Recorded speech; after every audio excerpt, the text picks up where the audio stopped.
Hello guys, आज हम करने वाले 12th क्लास की विस्टास बुक का 4th लेसन जिसका नाम है द एनिमी और इसके राइटर हैं पर्ल एस बक। हमारी इस स्टोरी में जो थीम ली गई है वो है जापान की और अमेरिका के बीच के युद्ध की। जब जापान और अमेरिका के बीच युद्ध छिड़ा हुआ था तो उन दोनों के मध्य बहुत ज़्यादा गंभीर स्थिति थी और युद्ध के दौरान दोनों ही देशों ने अपने देश के नागरिकों से ये बोल दिया था कि कोई भी व्यक्ति हमारे देश का कोई भी व्यक्ति किसी भी दुश्मनी देश से, जापान और अमेरिका जो दुश्मन देश है हमारे, उनसे किसी भी तरह का कोई संबंध बनाकर नहीं रखेगा। तो इसी बीच में इसी स्टोरी में जो हमारे कैरेक्टर हैं, मेन कैरेक्टर हैं, वो है एक सदाओ और उनकी वाइफ हना। जो सदाओ है और हना है दोनों अपने एक बीच वाले घर के पास बैठे हुए हैं। जो सदाओ है वो जापान के एक सर्जन है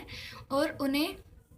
अपने घर बीच वाले घर पे बैठे हुए, वो घर से बाहर बैठे हुए थे बीच के पास, तो उन्हें एक घायल अमेरिकी सैनिक मिल जाता है जो बीच में यानी झील में तैरकर उनके घर के पास आ जाता है। जो सदाओ थे वो उसको वापस भेजने में असमर्थ थे, हालांकि वो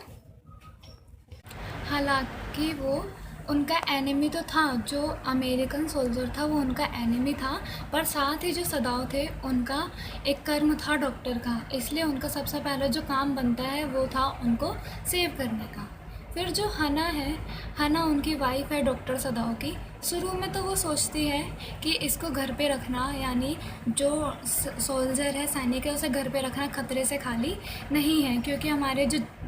जनरल हैं वो हमें मार देंगे और घर में हमारे बच्चे भी हैं तो उन पे हमारा बुरा असर पड़ेगा कि मम्मी पापा ने जो दूसरे मतलब हमारे दुश्मन देश थे उनका साथ दिया।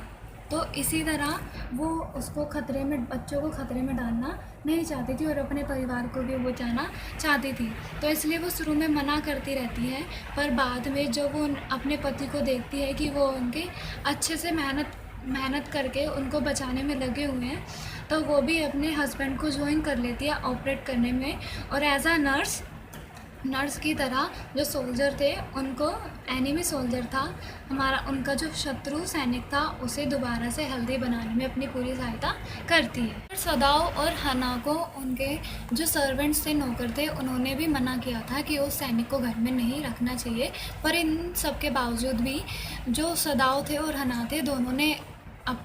ने ही सैनिक को खूब अच्छे से घर में रखा और उसकी बहुत अच्छे से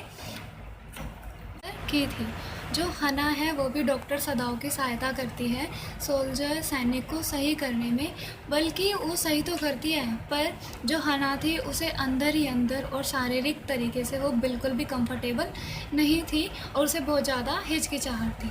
ये वॉर टाइम था और वॉर टाइम में जो जनरल थे, जापान के जनरल थे, उनकी भी तबीयत बहुत ज़्यादा ख़राब थी, इसलिए उन्होंने डॉक्टर सदाओ को उनके जो ट्रूप से, जो दूसरे सैनिक थे, उनके साथ जाने से रोक दिया और इसलिए उन्हें अपने पास रख लिया। और जो जनरल थे उन्हें भी डॉक्टर सदाओ की बहुत ज़्यादा ज़रूरत थी। जो इसी चीज़ का फ़ायदा उठाते हुए जब जनरल के पास कोई नहीं था तो सदाओ क्या करते हैं, एनिमी सोल्जर के बारे में जनरल को बता देते हैं और जनरल उनसे वादा करते हैं कि अब उन्हें तुम अपने घर पे अच्छे से उनकी केयर करो, उनके तबीयत सही करो, उनके घाव जो भी हैं उन्हें ठीक करो, और उसके बाद मैं अपने जो मेरे प्राइवेट असेसियंस हैं, मेरे जो प्राइवेट हत्यारे हैं, मैं उन्हें भेज दूंगा और वो उन्हें वहीं पे मार देंगे और जो बॉडी है उसकी, सोल्जर की, उसे भी घर से निकाल देंगे। तो जो सदाओ है वो ये सब बता देते हैं, इन दोनों के बीच में ऐसा वादा होता है। फिर जो डॉक्टर सदाओ है वो जनरल की तबीयत बिगड़ने से उनकी हेल्प तो करते हैं, पर जो जनरल होते हैं वो बहुत ज़्यादा अपने बारे में सोचने लग जाते, तबीयत ज़्यादा ख़राब होने से अपने बारे में सोचने लग जाते हैं और ये भूल जाते हैं कि उन्हें